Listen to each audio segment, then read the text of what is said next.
Cek sound. Oke, bismillahirrahmanirrahim. Assalamualaikum warahmatullahi wabarakatuh. Kembali lagi di RYD31 Media.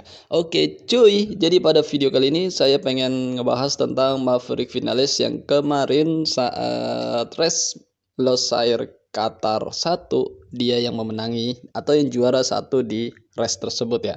Mungkin bagi sebagian orang banyak yang terheran-heran atau terkejut-kejut ataupun nggak nyangka ataupun seperti apa. Karena memang kebanyakan saat di tes sebelumnya, di tes Qatar ataupun saat free practice 1, free practice 2 ataupun kualifikasi, itu banyak yang tidak menjagokan Maverick Vinales. Kenapa? Karena memang ya terlihat tidak terlalu dominan untuk bisa menguasai jalannya free practice seperti itu. Tapi bagi sebagian orang, bahkan saya sendiri ya di channel RYD31 Media sudah sedikit memprediksi. Jadi memprediksi kalau siapa sih yang akan juara. Kalian bisa lihat di kolom komentar di konten saya yang ini.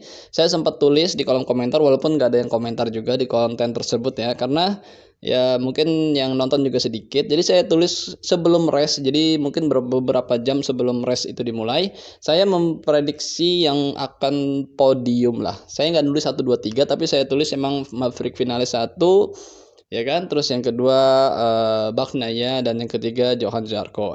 Ternyata di saat race itu kok bisa ya pas gitu kan, tiga nama tersebut yang naik podium, walaupun ada agak sedikit tidak pas ya, saat mungkin yang berpikir oh Johan Zarco di bawah, Johan Zarco-nya di atas ya, seperti itu. Tapi saya sih nggak terlalu uh, merasa wah bisa memprediksi, enggak, karena memang itu semua bisa terbaca ketika saat free practice 1, free practice 2, free practice 3, free practice 4.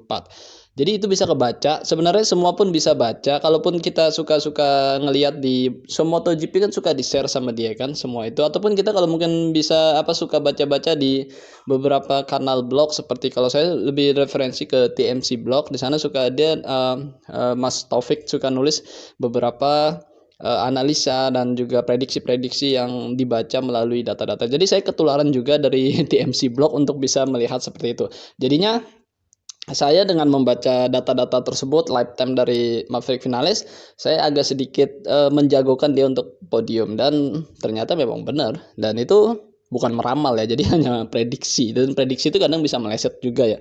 Dan di konten-konten sebelumnya seperti saya bikin konten yang ini ya tentang Ducati, kekuatan gitu kan, kekuatan Ducati, memang saya sedikit menyebutkan nama Jack Miller, tapi di akhirnya saya mengatakan bahwa Jack Miller saya juga kurang yakin, karena biasanya dia di saat race itu memang dia di lap pertama dia boleh lah di depan, tapi di lap selanjutnya biasanya kendor ke belakang, dan ternyata memang benar Jack Miller masih tetap Jack Miller yang dahulu, walaupun dia berada di tim factory-nya Ducati ya. Kenapa saya bisa sebut Bagnaia dan Zarco? Ya saya sebut juga di konten saya sebelumnya, karena memang saya melihat lap time dari Bagnaia dan Zarco memang ya bisa dibilang stabil ya, stabil untuk bisa konstan di beberapa angka yang itu bisa sepertinya mengimplementasikan kalau ketika saat race memang cuacanya seperti itu, tidak hujan ataupun, karena Qatar jarangnya seperti itu, dan juga suhunya pun seperti itu, kemungkinan akan seperti itu lah kalau tidak ada halangan ataupun di luar kendali mereka, seperti mereka ditabrak ataupun sepertinya itu kan, itu akan berjalan lancar seperti itu. Walaupun di konten-konten sebelumnya saya nggak nyebut nama Maverick Vinales, tapi karena memang di saat itu saya sedikit agak gambling ya, karena saya juga merasa kalau Vinales itu tipikal pembalap yang seperti dia seperti roller coaster ya. Jadi dia bagus di awal, ntar selanjutnya menurun dan segala macam itu. Jadi seperti benar-benar kayak roller coaster gitu, naik turun ataupun seperti apa. Jadi saya nggak bisa terlalu meyakini. Walaupun di detik-detik terakhir sebelum race dimulai, mungkin sekitar beberapa jam, ya kan, saya meyakini bahwa Vinales akan podium 1 dan Bagnaia 2, Zarco 3. Saya tulis seperti itu ya. Dan kenyataannya pun hampir klop, walaupun saya nggak menulis 1 2 3 seperti itu aja cuy.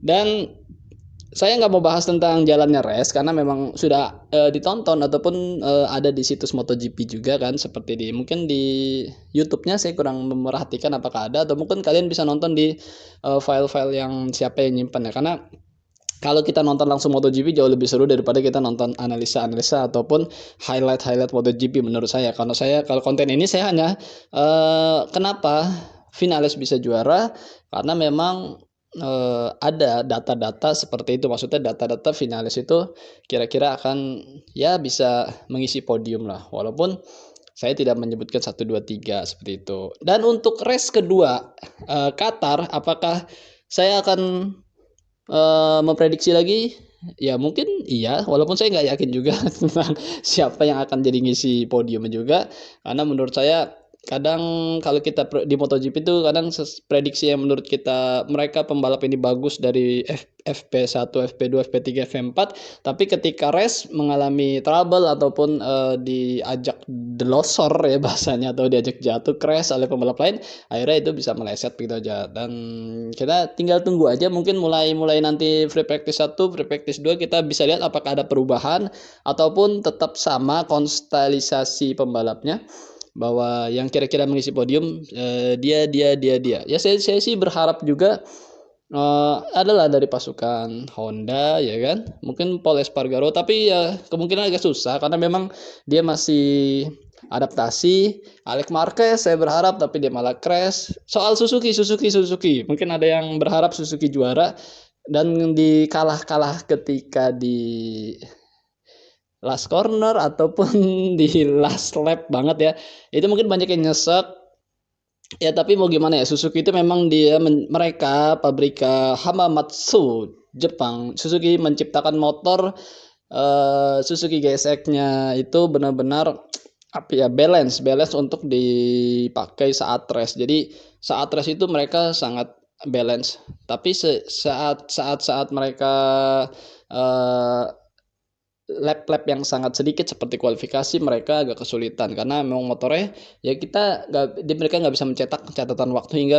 mereka bisa berada di depan seperti itu. Dan kalau misalnya kalah di masalah straight oleh Ducati, dia tuh di jalanan lurus ya, di track lurus itu ya mau gimana ya. Ducati kita tahu konten sebelumnya saya juga menyebutkan bahwa Johann Zarco menciptakan rekor baru soal top speed di MotoGP ya kan. Dan ya mau gimana, kita lihat juga memang Chris John Mir sendiri sedikit melakukan kesalahan di tikungan terakhir, sedikit agak melebar hingga bisa dimanfaatkan oleh dua pembalap Ducati tersebut ya kan, Johann Zarco dan juga Pecco Bagnaia. Dan kalau masalah Alex Rins dan Alex Espargaro gimana? Ya kalau buat saya memang sepertinya gimana ya, Aprilia saya rasa memang sudah bagus ya, cuma memang membutuhkan pembalap atau rider yang cukup agresif dan juga fighter banget lah ya. Kalau kita lihat Alex Espargaro emang levelnya emang udah segitu kalau menurut saya pribadi, walaupun ya jauh lah di atas saya bukan pembalap, tapi paling nggak untuk sekelas MotoGP ya level Alex Espargaro sudah mentok kalau menurut saya ya, walaupun sebenarnya Aprilia RSGP tersebut masih bisa dioptimalkan. Oke, mungkin cukup sekian, saya nggak mau berlama-lama untuk sekedar konten kali ini. Terima kasih buat kalian semua yang telah menyimak video kali ini. Jika saya ada salah kata, boleh dikasih komentar bahwa informasi tersebut salah. Akhir kata, wassalamualaikum warahmatullahi wabarakatuh.